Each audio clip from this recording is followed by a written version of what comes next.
Good Monday morning. It is Monday Morning Pastor, and we got a very special announcement today as we continue forward talking about preaching. We are going to formally end next week Monday Morning Pastor. We've been doing this for almost 4 years continually, pretty much every Monday morning. And we're going to change the format of Monday Morning Pastor, change the name and everything, since we're not going to do it on Monday morning. We're going to call it Behind the Sermon.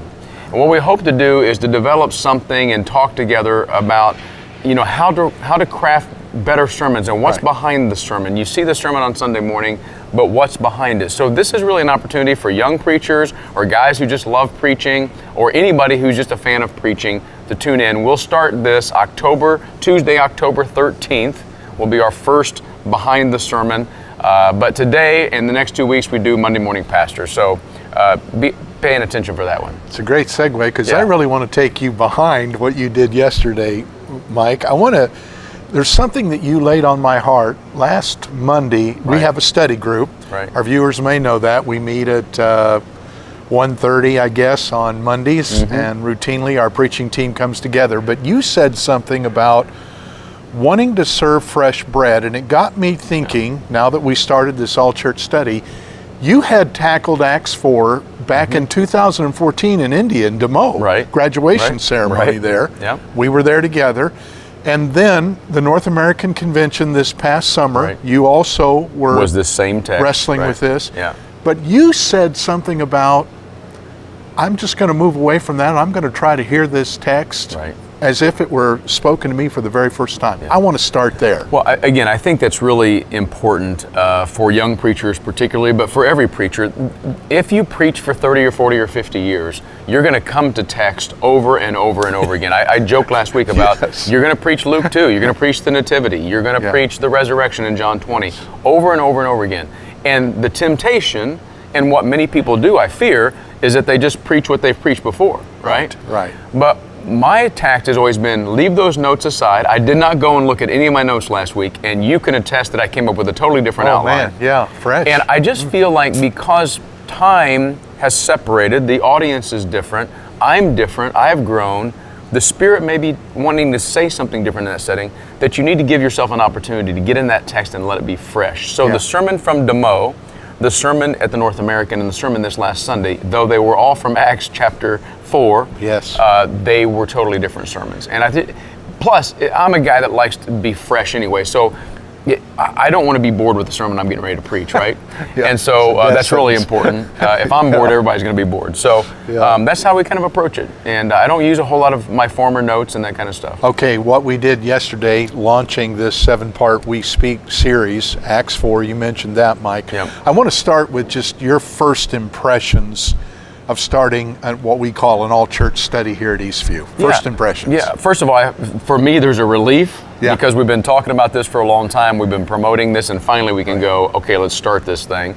But I think there's also an anticipation. I think people, when you begin an all-church study and you've been talking about it for a couple of months, people have this anticipation. So I think they were ready for the word yesterday, and I think that's kind of fun when you can build something up and go, hey, bring your friends, get ready for this, we're all going to do this together. And so I had a great energy and excitement about it too. I just wanted to get you from the start, Mike. We're only going to do a couple of things here this morning.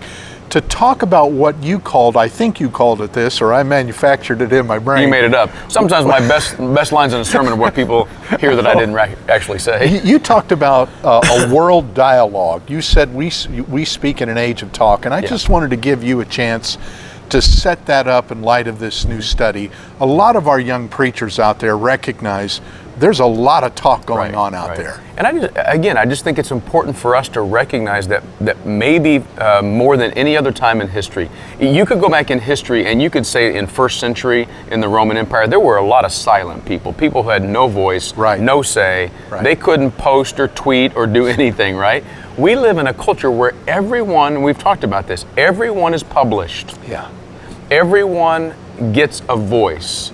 They may have fewer or more followers, but everyone has a part of this conversation, and it's stronger than ever through social media. I think our media is more dominant than ever before. I think music is more widespread. This world is tied together, so you can hear the opinion of a kid in China and a kid in South America and a kid from Indiana, and they all get equal voice. And so how do we, because I think we're obligated because of what we have seen and heard, how do we speak into that in a, in a non-offensive, I love that yesterday, the annoying. the annoying, don't be Yeah. greatly annoying. Right? Okay, Mike, you primarily hit hard. We speak one name, we speak one claim, and I wanted to give you a chance this morning to talk a little bit about keeping Jesus at the center of the conversation. Jesus did this, and I didn't mention this very much yesterday, but Jesus was a master at listening to a question or hearing a debate or hearing a controversy and turning it completely to what he wanted to talk about, Yeah. right? And I think we as Christians, we need to figure out how it's best for us to steer away from the things people want to pigeonhole us into, or they want to trap us into saying, or they want to stereotype us as, and just keep pointing. Jesus is an incredible polarizing figure, right? But he is our message. And so as Christians, how can we simply get back to going, I don't want to talk about that. I don't want to argue about that. Let's talk about Jesus. What do you do with him? Because once you decide what you do with Jesus, then you either go, I reject him, so what he says doesn't matter, or I accept him for who he says he is, and everything he says matters. You really hit this hard, Mike, when you said, I understand what you meant, but you said, don't ask me what I believe, ask me who I believe in. Believe in, right. Yeah. And I think that's the most important thing. We get bogged down in these lists of 20 things the world wants to talk about. Right. What do you believe about living together, or money, or helping the poor, any number of things. And those are important. But I don't believe in a what, I believe in a who. And then Jesus covers all those things once I believe in him. Okay, this is a great start. Let's just make it really succinct, Mike. Here's the thing I want you to end with. In light of the All Church Study, and anybody can access this now here at Eastview, Right. read the book. What's your hope? What do you really long for that comes out of this study?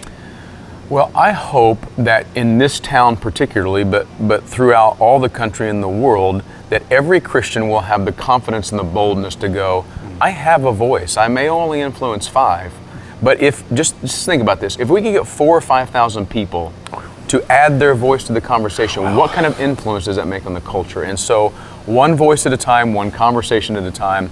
I pray that this week you'll look where you can speak into this cultural dialogue that's taking place. God bless. Have a great Monday.